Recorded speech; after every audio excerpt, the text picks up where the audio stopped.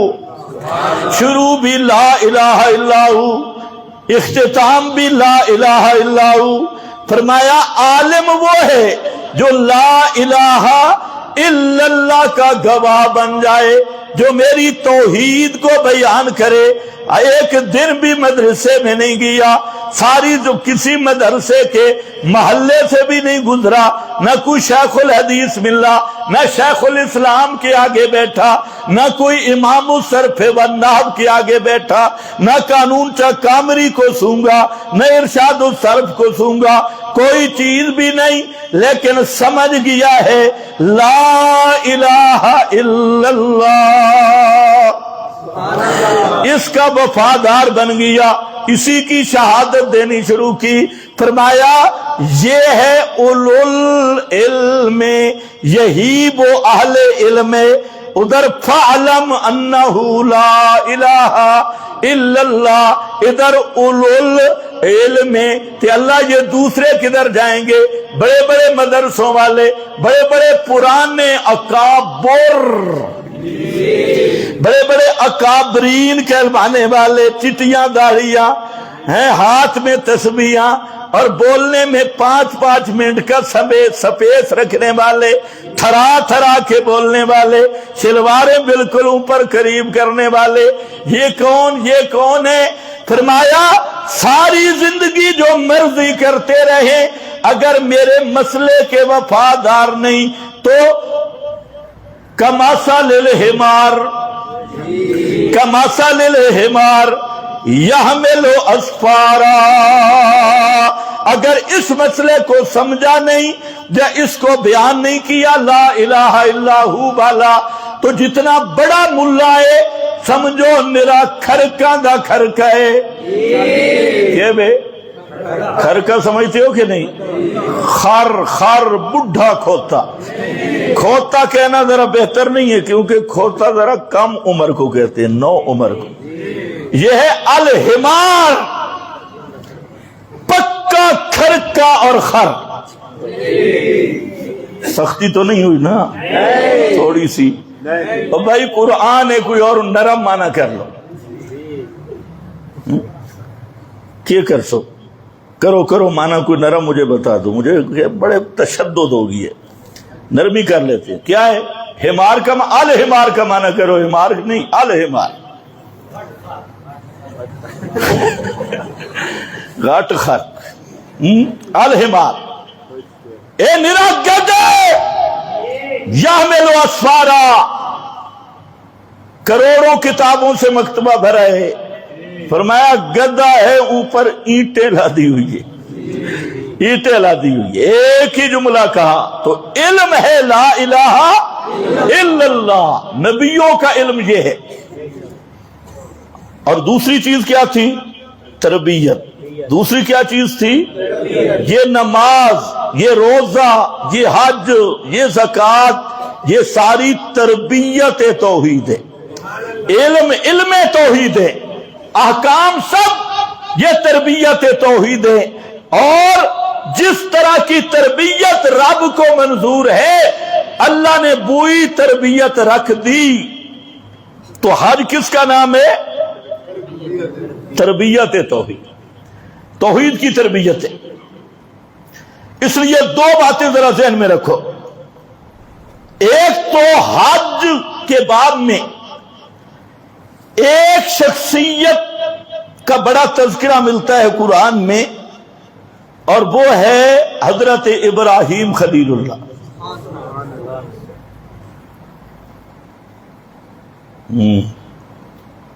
کعبہ کی تعمیر میں بھی حج، قربانی، بڑا تذکرہ، لوگ اس کو بڑا بیان کرتے ہیں، لیکن جو علم ابراہیمی ہے اس کو بیان نہیں کرتے۔ تربیت، اور پھر تربیت کو بھی بگاڑ دیتی ہے۔ ایک مولوی صاحب حج کا معنی کر رہا تھا، کہتے ہیں منجد لغت میں لکھا ہے حج کا معنی ہوتا ہے زیارت، بزرگوں کی جگہ کی زیارت کرنا۔ دور بے ایمانہ، اگر بزرگوں کی جگہ کی زیارت کا نام حج ہوتا تو پھر حج مدینے میں ہوتا۔ پتہ نہیں تمہیں سمجھ بھی آئی ہے؟ یہ فلسفہ بیان ہو رہا ہے کہ حج ہوتی ہے بزرگوں کی زیارت کی جگہ۔ پھر آگے کشید کر لیا، اگلی نسل آئی، انہوں نے محترمہ بے نظیر بھٹو کے گھر میں حج شروع کر دیا، ادھر لالا شہباز قلندر، ادھر شروع کر دیا غریباں دا حج۔ یہ اصل اس بے ایمان اور خنزیر نما ملا کی غلط تربیت ہے۔ اس نے عوام کا ذہن ہی یہ بھر دیا کہ حج بھی بابے دی زیارت ہے، حج بھی بابے کی زیارت، منجد میں لکھا ہے زیارت۔ اب پتہ نہیں زیارت کیا، صرف زیارت۔ انہوں نے کہا نجف اشرف، کربلا معلّہ، حج کربلا معلّہ ہوتی ہے، نجف اشرف ہوتا ہے۔ اور جو ہمارے قبر پرست ہیں، ہر قبر پہ انہوں نے حج بنایا، سالانہ عرس، اور وہی حج اور وہی افعال حج۔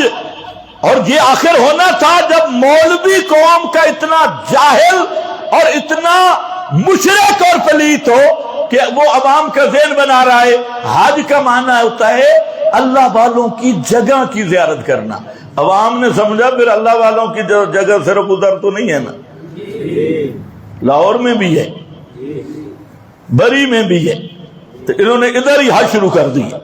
لیکن اس پلید کو یہ سمجھ ہی نہیں، اگر صرف اللہ والوں کی جگہ کی زیارت اس کا نام حج ہوتا تو پھر حج مدینے میں ہوتا۔ مدینہ منورہ میں جو بزرگ گزرے ان سے بڑا بزرگ دنیا میں آیا ہی کوئی نہیں۔ سمجھتے ہو کہ نہیں؟ کون ہے؟ حضرت محمد الرسول اللہ صلی اللہ علیہ وسلم، ابو بکر مدینے میں، عمر مدینے میں، توجہ ہے، علی کوفہ میں۔ اب کوفہ جائے تو حج ہو جائے گا؟ تو کتنا فلسفہ، تربیت دیکھو جی۔ حج کا معنی زیارت ہے، اللہ والوں کی جگہ کی زیارت کرنا۔ ایک مولوی صاحب شروع تھا کہ حج اس لیے اللہ نے رکھا کہ وہاں ہماری اماں ابے سے ملی تھی، اماں ابے سے ملی تھی۔ ہے بے ایمانہ، یہ کس آیت کا ترجمہ ہے؟ اماں ابے سے ملی تھی، یہ اپنے فلسفے۔ تو اس لیے یاد رکھو، وقت نہیں، اگر کسی شخصیت کی نسبتوں سے حج ہوتا نا اور اپنی مرضی کا ہوتا تو پھر حج مدینہ میں ہوتا۔ مدینے والا مدینے سے چل کے مکے کیوں حج کرنے آیا؟ حج مدینے میں ہے یا مکے میں؟ یہ بھی بتا دیں جی، حاجی بیٹھے ہو، مدینے میں حج کے کتنے ارکان ہیں؟ تو پھر ایک دوسرے کو دعا کیا دیتے اللہ آپ کو مدینے کا حج کرائے۔ اس بے ایمان نے ابھی تک یہ نہیں معلوم کیا کہ مدینے والا خود مکے حج کرنے آ رہا ہے۔ مدینے میں حج کا کوئی رکن نہیں، حج پورا مکہ میں ہے، اور یہ وہ تربیت گاہ ابراہیمی ہے، تربیت توحید ہے۔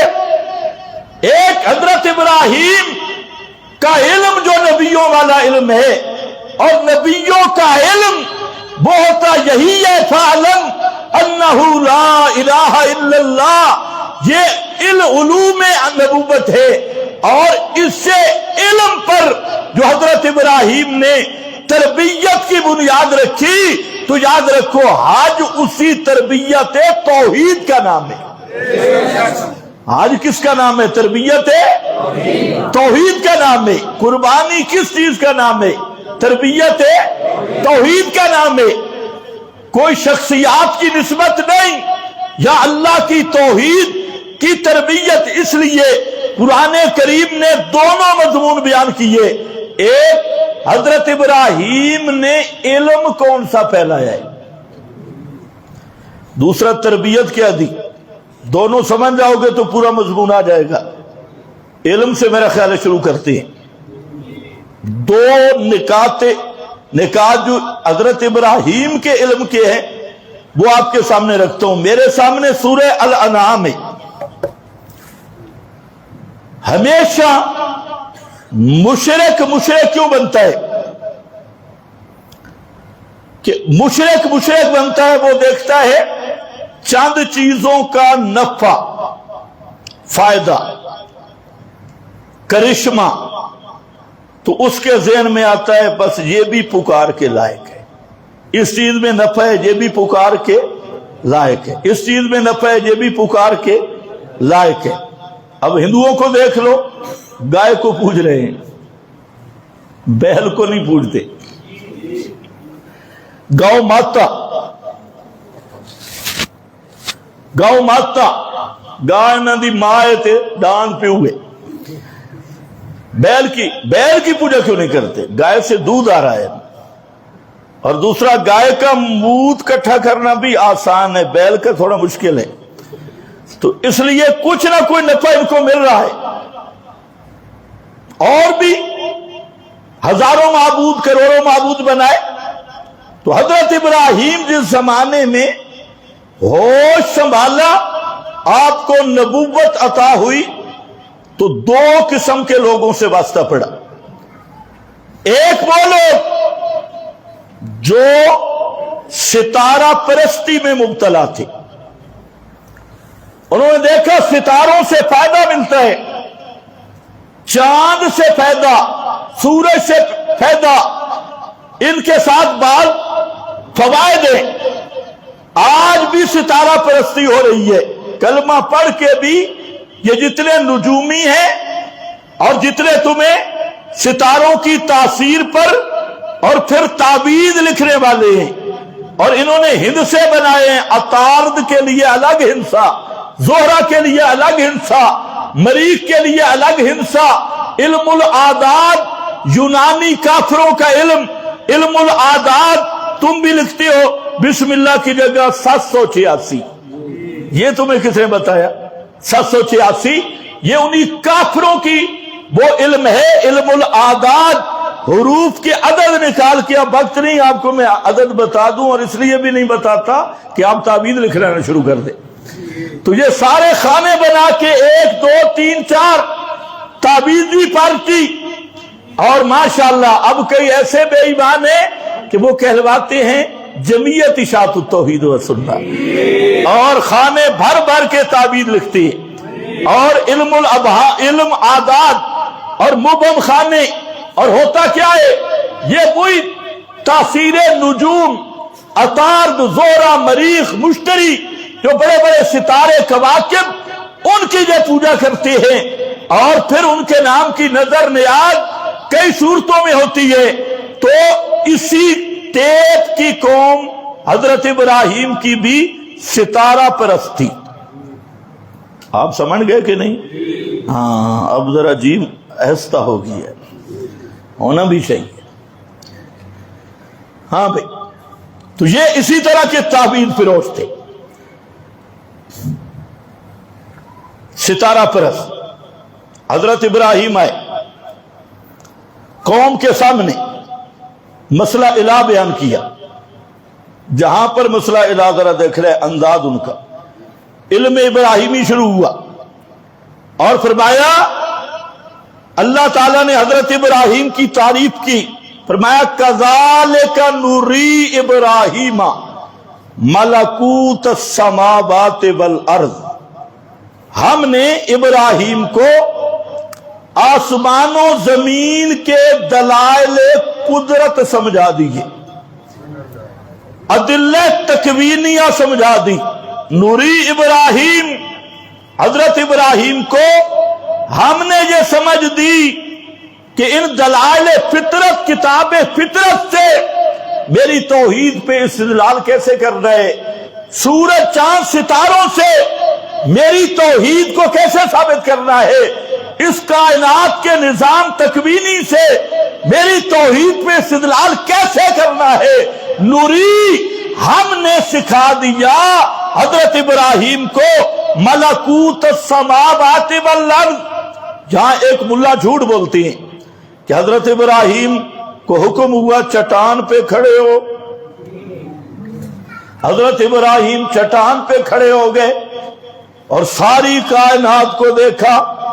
ایک آدمی زنا کر رہا تھا، یہ بیان کرنے والا بھی کوئی ولد الزنا ہے، ہاں زنا کر رہا تھا فلاں، سب جھوٹا تھا، جھوٹ، کوئی سند صحیح نہیں کہ اس طرح کشفی مشاہدہ کرایا گیا. یہ بنیاد بناء الفاسد علی الفاسد ادھر یہ پیش کیا. پھر ایک روایت لی تجلی لی کلو شے، سونے ہاں آپ کو بھی ہم نے مشاہدہ کرایا، ادھر بھی مشاہدہ. آگے پھر ربڑ میں رسا ڈال کے کھینچنا شروع کیا. نہ وہ روایت صحیح نہ یہ روایت صحیح، جھوٹ پہ مبنی باتیں، بناء الفاسد علی الفاسد، فاسد بنیاد پہ فاسد عمارت. نوری ابراہیم کا مطلب قرآن نے خود بتایا، آخر میں فرمایا تلک حجتنا، تلک حجتنا، یہ ہمارے وہ دلائل اور استدلال کا طریقہ تھا جو ہم نے حضرت ابراہیم کو سمجھا دیا. اور حضرت ابراہیم نے قوم کے سامنے بیان کیا. میدان مناظرہ میں حضرت ابراہیم کھڑے ہیں، یہ ذرا سمجھنا ہے، یہ میدان مناظرہ ہے. تو اللہ فرماتے ہیں کہ اس میدان مناظرہ میں ہم نے حضرت ابراہیم کو توحید کے اس بات کا طریقہ سمجھا دیا. ملکوت السماوات، آسمان و زمین کے ادلہ تکوینیہ، ان کو ہم نے سکھا دیے کہ مسئلہ توحید کیسے بیان ہوتا ہے. اور دو وَلِيَكُونَ مِنَ الْمُوقِنِينَ، اور یہ بھی میرا مقصد تھا کہ حضرت ابراہیم جب مسئلہ بیان کریں گے دلائل کے ساتھ تو یقین اور بڑھے گا، یقین اور بڑھ جائے گا. دلائل کے ساتھ جب بیان کریں گے، پہلا واقعہ پیش آیا، فرمایا فَلَمَّا جَنَّ عَلَيْهِ اللَّيْلُ رَآ كَوْكَبًا، جب رات اچھی طرح چھا گئی، جَنَّ عَلَيْهِ اللَّيْلُ، رات چھا گئی، رات کا اندھیرا ہو گیا، تو حضرت ابراہیم نے ایک تارا دیکھا، ستارہ دیکھا. رآ کوکبا، خاص ستارہ دیکھا. قال، فرمایا ھذا ربی، پھر تھوڑا مشکل بات آ گئی. ھذا ربی، ھذا ربی، اچھا یہ میرا رب ہے، یہ الہ ہے، یہ مشکل کشا ہے. آپ کی توجہ ہے میری طرف؟ عبارت ایک جیسی ہوتی ہے، لہجے سے معنی بدل جاتا ہے. میں کہتا ہوں یہ طالب علم ہے، کاغذ پہ لکھ دیتے، اور یہ طالب علم ہے، فرق ہے یا نہیں؟ یہ طالب علم ہے. تیسرا معنی بن گئی یہ طالب علم ہے ایک، مطلب ہے یہ طالب علم ہے، یہ طالب علم ہے۔ طالب علم ایسے ہوتے ہیں، یعنی یہ طالب علم نہیں، یہ طالب علم ہے تو تحقیر ہے۔ یہ جو چبل طالب علم بن سکتا ہے، پاگل طالب علم ہوتا ہے تو یہ تحقیر ہے۔ پہلا تقریر ہے، دوسرا استفہام ہے، تیسری تحقیر ہے۔ عبارت ایک ہی جیسی لکھی جائے گی یہ طالب علم ہے، لیکن پڑھنے کے انداز میں فرق ہوگا۔ تو یہاں حضرت ابراہیم کا اگر یہ مقولہ بنایا جائے تو پھر مانا ہوگا قال ھذا ربی، اچھا یہ پکاریں سننے والا ہے، ستارہ پتہ چل جاتا ہے اس کا، یہ ہے تو یہ تحقیری لہجہ، یہ ہے الہ، یہ الہ ہے۔ انہوں نے کہا جی ہاں یہ الہ ہے، فرمایا پتہ چل جاتا ہے۔ اب یہاں سے بعض مولویوں کو ایسا شیطان نے گمراہ کیا، جھوٹی روایتوں کے پیچھے لگے اور کہنے لگے حضرت ابراہیم نے ستارے کو رب کہا تھا، رب کہا تھا، اس میں پھنس گئے۔ یاد رکھو پیغمبر فطرتی مواحد ہوتا ہے، پیغمبر کے قریب شرک کبھی آ ہی نہیں سکتا۔ تو ھذا ربی، اے الہ، یہ الہ ہے۔ انہوں نے کہا جی یہ مناظرہ ہو رہا ہے۔ اچھا آگے ذرا خیال کرنا، فرمایا فلما افلا، جب وہ ستارہ غروب ہوا، یہ ہے مقام سمجھنے والا، ستارہ غروب ہو گیا، قال لا احب الآفلین، حضرت ابراہیم نے فرمایا لا احب، اچھا یہ الہ پکاریں سننے والا یہ ستارہ تھا، ہو گیا نے غروب ہو گیا، اور جو غروب ہو جائے وہ پکار سننے والا نہیں ہوتا، وہ پکاریں سننے والا نہیں ہوتا، وہ الہ نہیں ہوتا۔ لا احب الآفلین۔ اور دوسرا فلما رأى القمر، پھر اگلا سٹیپ آ گیا، چاند کو دیکھا، قوم سے پوچھا اچھا اس کو حاجت روا سمجھتے ہو، یہ تمہاری پکاریں سننے والا ہے، یہ ہے وہ تمہارا الہ۔ دیکھا فلما رأى القمر بازغا، چمکتا ہوا چاند تھا، قال ھذا ربی، کیا یہ تمہارا پکاریں سننے والا ہے، یہ رب ہے۔ فلما افلا، پس جب وہ غیب ہو گیا، غروب ہو گیا، فرمایا قال لئن لم یہدنی ربی لأکونن من القوم الضالین،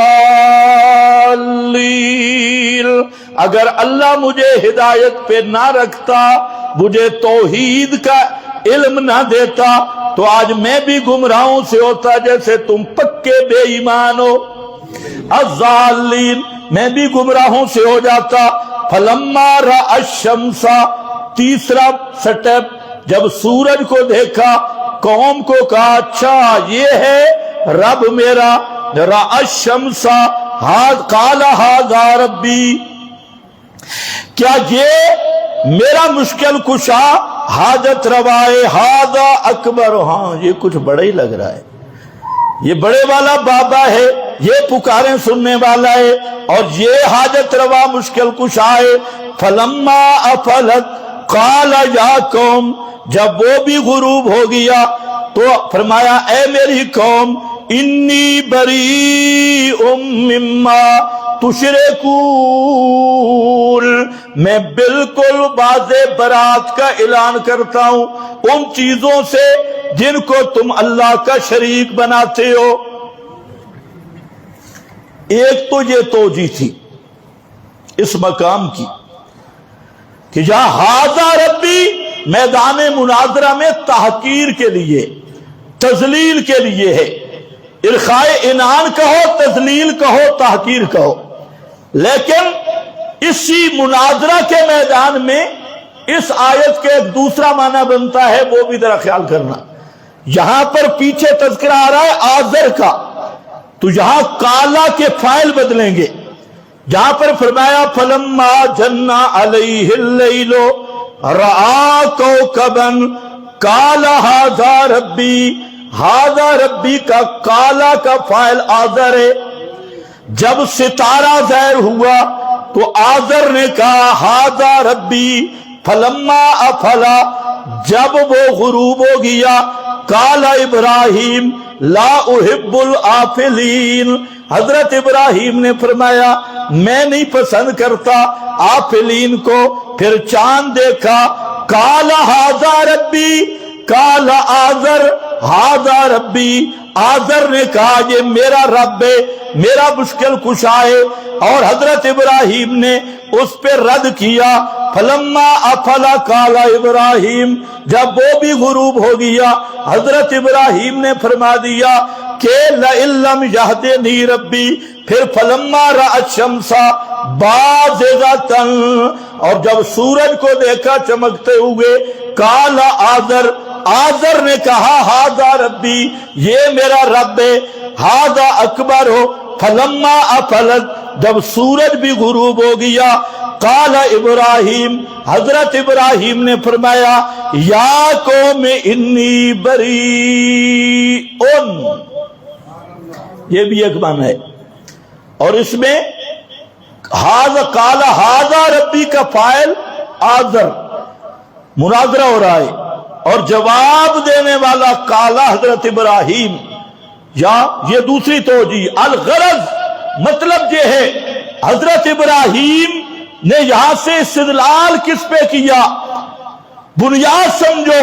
حضرت ابراہیم نے فرمایا جو غروب ہو جائے، ستارہ ہو تب، سورج ہو تب، چاند ہو تب، اور جو غروب ہو جائے وہ الہ نہیں ہوتا. جو غروب ہو جائے وہ، تم نہیں سمجھے، جو غروب ہو جائے وہ الہ نہیں ہوتا، کیونکہ جو غروب ہوتا ہے وہ اپنے وجود کو بھی بچا نہیں سکتا، کیونکہ جو غروب ہوتا ہے اپنے وجود پر تغیر، تبدل، انقلاب سے اپنے وجود کو بھی بچا نہیں سکتا. اور جو ایسی ہستی ہو جو اپنے وجود کو بھی تغیر، تبدل سے بچا نہ سکے، حوادث سے بچا نہ سکے، اور سب سے بڑا حادثہ موت والا حادثہ، جو اپنے آپ کو موت سے بچا نہ سکے، وہ الہ نہیں. الہ وہ ہے، پکارے سننے والا وہ ہے جو ہر قسم کے حادثوں سے پاک، جو ہر قسم کے حوادث سے پاک، جو نیند، اونگ، موت اور اس کے مقدمات سے بھی پاک ہو، جو خود غروب ہو وہ حاجت روا ہو سکتا. اس کو مانتے ہیں ملا؟ بالکل نہیں مانتے. اسی لیے کبھی کہتے ہیں ستارہ، سورج ادھر ہی الجھا دیتی ہے. حضرت ابراہیم نے نکتہ کیا سمجھایا؟ جس پہ موت آئے وہ پکارے سننے والا، بولو جلدی بولو، جس پہ موت آئے وہ پکارے سننے والا، جو غروب ہو وہ پکارے سننے والا، جو غروب ہو وہ سجدوں کے لائق، رکوع کے لائق. اور اسی کو قرآن نے بیان کیا اللہ لا الہ الا ہو الحی، الحی الہ وہ ہوتا ہے جو ہمیشہ زندہ رہے، اور جس پہ موت آ جائے وہ الہ بن سکتا، اس لیے کہ وہ سنتے ہی نہیں. جب سنتا ہی نہیں تو الہ نہیں. موت عاجزی کا نام ہے، عجز خالص، موت کا معنی عجز ہے، جس پہ خود موت آ جائے. پیغمبر کریم صلی اللہ علیہ وسلم پہ بھی جب موت آ گئی، حضرت عائشہ صدیقہ رضی اللہ تعالی عنہ فرماتی ہیں آپ کا پاک مقدس وجود میری گود میں تھا، اور آپ صلی اللہ علیہ وسلم اوپر انگلی کا اشارہ کر رہے تھے اور اپنا ہاتھ مبارک بھی اوپر اٹھایا ہوا تھا، لیکن جب پیغمبر کریم کی مبارک روح آپ کے مبارک بدن سے جدا ہو گئی تو ام المومنین فرماتی ہے مالت یدہ، کیا ہے؟ سارے پڑھو، مالت یدہ، روح نکل گئی تو ہاتھ ڈھلک کے نیچے آ گیا، مالت یدہ تو روح نکل گئی، پیغمبر کریم کا اپنا ہاتھ جو کھڑا تھا وہاں کھڑا بھی نہیں رہ سکا، بلکہ مالت کا معنی اردو میں بڑا مشکل ہے، جو عربی سمجھتا ہے وہ سمجھ جائے گا، آپ کا ہاتھ ڈھلک کے نیچے آ گیا۔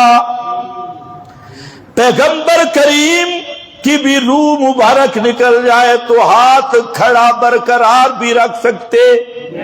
کتنے بے ایمان ہیں جو کہتے ہیں موت کے بعد قیاموں کو سے نمازیں پڑھتے ہیں، یہ کھڑا ہوا ہاتھ بھی برقرار رکھ سکتے نہیں، تو مرنے کے بعد قیاموں کو سے نمازیں پڑھنا بطریق اولا نہیں ہو سکتا، بطریق دلالت النص نہیں ہو سکتا۔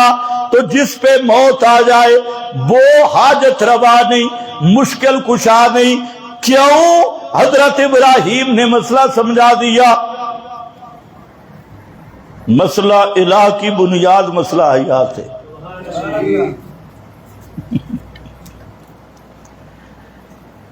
اس لیے جو مردوں کے زندہ ہونے کا قائل ہے نا کہ یہ زندہ پڑے، وہ کبھی لا الہ الا اللہ پہ ایمان رکھ ہی نہیں سکتا۔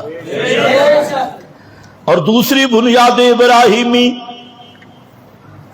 وہ ہے سورہ مریم میں باپ کو مسئلہ سمجھایا اور فرمایا یا ابت، قربانی کرنے سے پہلے عقیدہ صحیح کر لو۔ اور جو حاجی حج پہ گئے ہیں نا ان کو بھی فون کرو، اگر یہ عقیدہ نہیں، ابو جہل کے حج اور ان کے حج میں کوئی فرق نہیں۔ قربانیاں ابو جہل بھی کرتا تھا، حج بھی کرتا تھا، حج کے لیے بھی بیچارہ قربانی دیتا تھا، حاجیوں کی خدمت بھی کرتا تھا۔ حج کی روح توحید ہے، توحید کا عقیدہ نہیں کوئی حج نہیں۔ اس لیے حضرت ابراہیم کا یہاں پر ذکر ہوا وَاذْكُرْ فِي الْكِتَابِ ابراہیم انہو کان صدیقا نبیا۔ سنا میرے پیغمبر ایک سچ اگے بھی سنا دے، صدیقا نبیا، سب سے بڑا سچ وہ کیا ہے؟ اذ قال لأبی یا ابت، سب سے بڑا سچ یہ ہے صدیقا نبیا، اس صدیق کا سب سے اعلیٰ سچ، سب سے بڑا سچ، نرا سچ، کھرا سچ وہ کیا ہے؟ جب اپنے باپ کو دعوت دی کیا کہا؟ لما تعبد ما لا يسمع ولا يبصر ولا يغني عنك شيئا۔ کہنا للڑ کو ذرا پڑھ، یہ قرآن ہے، اس پٹیاں بنائی ہوئی ہیں۔ حضرت اسماعیل کی پٹی باندھ دی تے چھری چلائی تے چلتی نہیں تھی تے کھنڈی ہو گئی، ہے کھنڈے دے پترا، تم نے بھی سنا ہوگا۔ ہاں پٹیاں باندھ دی، اے خلیل ہے۔ اچھا بے ایمان کا عقیدہ دیکھو، ادھر کہتے ہیں مردہ 8 گز مٹی کے نیچے سے دیکھتا ہے، اور پھر کہہ رہے حضرت ابراہیم نے پٹی باندھی تاکہ اسماعیل کو دیکھ نہ سکے۔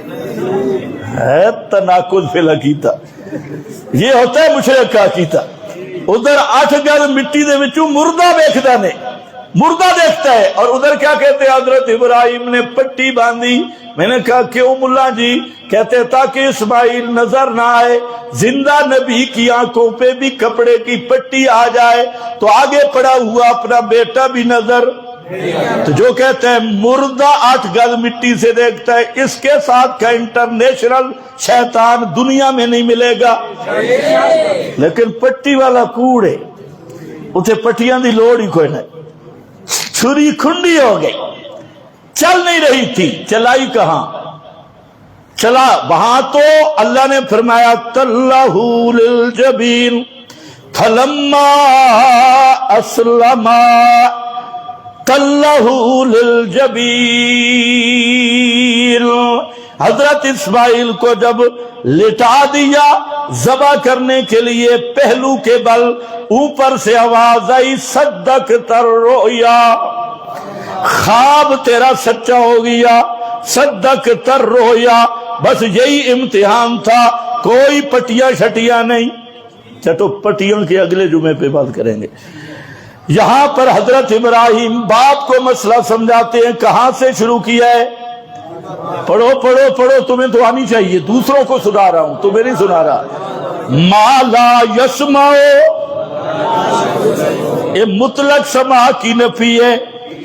مورتیوں کو پکارو تب، قبروں پہ جا کے پکارو تب، قریب سے پکارو تب، دور سے پکارو تب۔ ما لا یسمع ولا یبصر ولا یغنی عنک شیئا لما تعبد مسئلہ الہ۔ اے میرے ابا جان، انہیں الہ کیوں سمجھتا ہے؟ الہ وہ ہوتا ہے جس کی شان ہے انک انت السمیع العلیم، جو ہر ایک کی فریادوں کو مافوق الاسباب سننے والا، وہ الہ ہے۔ بغیر اور یہ سنتے کوئی نہیں، کیونکہ ان کے اسباب نہیں، یہ دیکھ بھی نہیں سکتے، سن بھی نہیں سکتے۔ بلا یغنی عنک شیئا، یہ بگڑی بنانا تو دور کی بات ہے، سنتے بھی کوئی نہیں۔ تو حضرت ابراہیم نے یا لیما تعبدو مسئلہ سماع کی، مسئلہ الہ کی بنیاد سماع پہ رکھی، انعام بے حیات پہ رکھی، یہاں سماع پہ رکھی، اور آگے فرمایا اسی پر یا ابت انی قد جاءنی من العلم، یہ ہے میرا علم، قد جانی، اس چیز کا نام ہے علم۔ فعلم انہ لا الہ الا اللہ جاءنی من العلم ما لم یاتک۔ اے ابا جی، تیرے پاس جو علم ہے وہ سارا زمین تے گھڑیا ہویا، تے میرے پاس علم عرش برین سے آیا ہوا، یہ میرا وہ علم ہے۔ اور آسمانی علم وہی والا علم کہتا ہے کہ اللہ کے سوا جن کو مشرک پکارتے ہیں وہ سنتے سنتے۔ یہ کس علم کی بات ہے؟ یہ آسمان کا علم، علم الہی، علم الانبیاء یہ کہتا ہے جن کو مشرک پکارتے ہیں، نبیوں کو پکاریں تب، ولیوں کو پکاریں تب، روزے کی جالیوں میں بندر کی طرح سر پھنسا کے پکاریں تب، اور اپنے منہ پہ خاک ڈال کے پکاریں تب۔ جو اللہ کا بھیجا ہوا علم ہے وہ یہی کہتا ہے ما انتا بمسمع من فی القبور، جو بھی قبر میں گیا وہ سنتا سنتا۔ انک لا تسمع الموتى انما يستجيب الذين يسمعون والموتى يبعثهم الله۔ جواب تو وہ دے جو سن سکے، اور جو مر گیا وہ سنتے ہی کوئی نہیں، جواب کیا دے گا؟ یا الموتا کو یسمعون کے مقابل رکھ کے اللہ نے بتایا مردے کا نہ سننا اتنا قطعی اور یقینی ہے کہ لا یسمعون کہہ دو یا الموتا، ایک ہی معنی ہے، ایک ہی درجہ ہے۔ تو اللہ نے جو علم بھیجا وہ علم کہہ رہا ہے نبی بھی سنتے، ولی بھی مرنے کے بعد سنتے، قبر کے قریب سے بھی سنتے، دور سے بھی سنتے۔ کیوں نہیں؟ اس لیے کہ اسباب نہیں۔ جب اسباب نہیں تو اب انبیاء اولیاء کے سماع کا عقیدہ رکھنے والا کیا بنے گا؟ اونچے اونچے ذرا بولو، پھر ذرا بولو۔ ہاں کہتے ہو مانتے نہیں ہو۔ ہاں مشرک بنے گا، مشرک بنے گا، یہی مشرک ہے اور یہ ہے وہ علم اور یہ نرا سچ ہے. سب سے بڑا سچ یہ ہے جو اللہ کا بھیجا ہوا سچ ہے کہ یہ قبروں والے سنتے سنتے. اور سب سے بڑا جھوٹ جو مشرک کا بنایا ہوا ہے کم از کم سن لیتے ہیں, کم از کم سن لیتے ہیں. یہی وہ ٹکر ہے. یہ ہے علم ابراہیم. کیا ہے؟ علم ابراہیم. جاءنی من العلم ما لم یاتکا. ما لم یاتکا میں اشارہ کیا ہے. آذر بھی تو دلیل پیش کر رہا تھا, بزرگ اکابر. فرمایا ابا اے علم آئے اتوں تے تیرا علم آئے تلوں. یہ سارا تلی باٹما علم ہے. اے تیرا علم تلوں دا تے میرا علم اتوں دا. اوپر سے علم آیا اور تیرا علم تو مولویوں والا, پیروں والا. یہاں جب جڑ پہ ہاتھ رکھا مالا یسمعو. عجیب بات ہے, حضرت ابراہیم نے ہر جگہ پہ مسئلہ چھیڑا ہی سماعیات, ہر جگہ پہ سماعیات چھیڑا. برادری کے سامنے آ گئے. حل یسمعونکم. پہلے پھر سوال کیا کیا؟ حل یسمعونکم اذ تدعون او ینفعونکم او یضرون. پہلا سوال ہو میری برادری اور قوم جن کو تم پکارتے ہو, حل یسمعونکم, کیا یہ تمہاری پکاریں سنتے ہیں؟ اے عقیدہ بیان کرنا بھائی, فضائل قربانی تو ہی پتہ لگیا. حل یسمعونکم اذ تدعون. آگے برادری کہنے لگی بل. بل بل کہتے ہیں اضراب کے لیے. بل اے ابراہیم سما والا مسئلہ نہ چھیڑ. بل کا کیا معنی ہے؟ مسئلہ سما نہ چھیڑ, اے مسئلہ نہ چھیڑ. کیوں؟ بل علماء جانتے بل آتے اضراب کے لیے, مطلب حل یسمعونکم, یہ جو تو نے سما کا مسئلہ چھیڑا ہے نا, اس مسئلے کو رہنے دے. کیوں؟ آذر کہنے لگا وجدنا علیہ آبانا کذالک یفعلون. ابراہیم سننے سنانے والا مسئلہ نہ چھیڑ, ہمارے سارے اکابر کا سننے پہ اجماع ہے. وجدنا علیہ, ایمان سے بتاؤ آج کہتے ہیں کہ نہیں کہتے؟ کہ جو بڑے بے ایمان ہوتے ہیں وہ کیا کہتے ہیں؟ سماع انبیاء پہ اجماع. دار اللہ انتیہ حب بے ایمان. تجھے اجماع کا معنی ہی نہیں آتا؟ اجماع اجماع میں آخے ملا جی الف نو جان دے, یہ الف کو اڑا دے تو تیرا مسئلہ سچا ہوگا. ہاں یہ کیسا اجماع ہے؟ ایک صحابی بھی انبیاء کے اندر قبور سما کا قائل نہیں, ایک تابی نہیں, تبا تابی نہیں, چار اماموں میں سے کوئی امام نہیں. اگر ملا میں جرات ہو بس سند صحیح پیش کرے پیغمبر کا کوئی ایک صحابی کا عقیدہ جس کا یہ عقیدہ ہو کہ انبیاء اندر قبور سنتے ہیں. کسی ایک تابی کا عقیدہ انبیاء اندر قبور سنتے ہیں.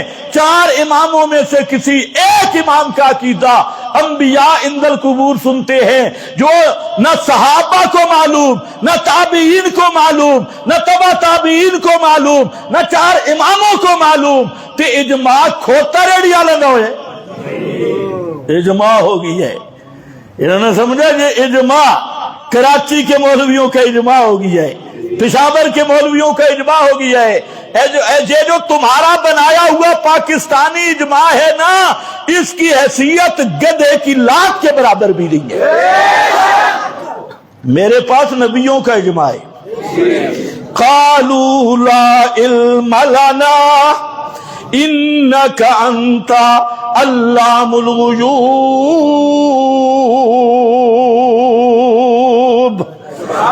سارے نبیوں کا عدم سماع انبیاء پر اجماع. یوم یجمع اللہ الرسل, مانا میرا نہ مان, مولانا سرفراز کی ازالت الریب اٹھا لے. لا علم لنا, بعد وفاتنا، بعد وفات کے ہمیں دنیا کا کوئی پتہ نہیں، کیونکہ انا کا جملہ معلل ہے، اس لیے جب موت آ گئی اسباب ختم ہو گئے، اور ما برا الاسباب جو علم اس کا نام غیب ہے، انا کا انتا علام الغیوب، سارے غیبوں کو جاننا کس کی شان ہے؟ انبیاء کے نہ سننے پر بعد وفات کے کہو سارے نبیوں کا اجماع ہے، سارے بولو سارے نبیوں کا اجماع ہے، اور یہ اجماع قرآن میں ہے۔ ملا جی تیرا اجماع کتنے بڑے ہے؟ اجماع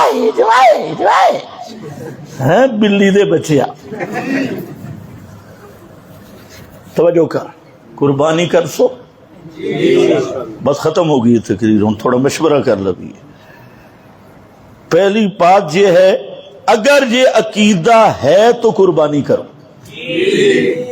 اور اگر عقیدہ نہ مردوں کے عادتاً سننے کا، کسی نبی ولی کے وفات کے بعد عادتاً سننے کا عقیدہ ہے، خدا کی قسم ایسا آدمی کے اور ابو جہل کے عقیدے میں کوئی فرق نہیں، اس سے دمبا ذبح کرنے کی ضرورت نہیں۔ قربانی کی پہلی شرط ہے کہ ماننا ہوگا بغیر اسباب کے سننے والا کون ہے؟ بغیر اسباب کے کوئی ولی نبی نہیں سنتا۔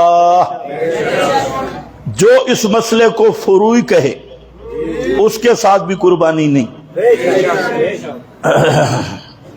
جو اس مسئلے کو کہے نا اختلافی، ما فوق الاسباب سما عادی کے مسئلے کو جو کہتا ہے نا یہ اختلافی مسئلہ ہے، اور جو بے ایمان کہتا ہے نا یہ مسئلہ صحابہ کا اختلافی ہے، وہ خمینی کی طرح بے ایمان، اس کے ساتھ بھی قربانی۔ جو سما عادی کا قائل ہے اس کے ساتھ بھی قربانی۔ کئی آدمی مجھے کہتے ہیں جی آپ سما والی بات کرتے ہیں اور بات کیوں نہیں کرتے؟ میں نے کہا سارے شرک دا مڈ ہے کھڑے، توحید اگر شرک والا چور پکڑنا ہو نا جہاں سے پکڑو، جہاں سے پکڑو، اور یہ پوچھو وہاں سے آپ سنتے ہیں یا نہیں؟ اگر تھوڑا سا ڈھیلا ہو تو سمجھ لو کراڑ ہے، پورا مشرک ہے۔ تو یہ ہے چور پکڑنے کا طریقہ، اس لیے میں جہاں سے تم مشرک کے ساتھ قربانی بولو نہیں ہے، مشرک کی قربانی بھی نہیں، مشرک کے ساتھ بھی قربانی، مشرک کسائی سے ذبح بھی قربانی نہیں کرانی، اگر کرائی تو گئی۔ اس لیے قربانی سے پہلے عقیدہ ابراہیمی ہو، نیت خالص ہو، اور مال حلال ہو، حرام مال سے بھی قربانی نہیں، حلال کے مال سے، اور اس کو یہی توحید کا مظہر سمجھ کے قربانی کرو گے تو ایک ایک بال پہ اللہ تمہیں نیکیاں عطا کرے گا۔ یہاں حسب سابق اس سال بھی آپ کے مرکز میں اجتماعی قربانی کا پروگرام ہے۔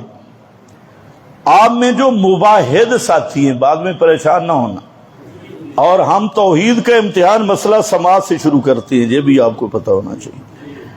جو مسئلے میں بھی ہمارے ساتھ متفق ہیں اور فتوے میں بھی متفق ہیں، جو مسئلے میں متفق ہے اور فتوے میں متفق نہیں، اس کو بھی یہاں قربانی کی اجازت نہیں ہے، اس کا حصہ بھی ہم نہیں رکھیں گے۔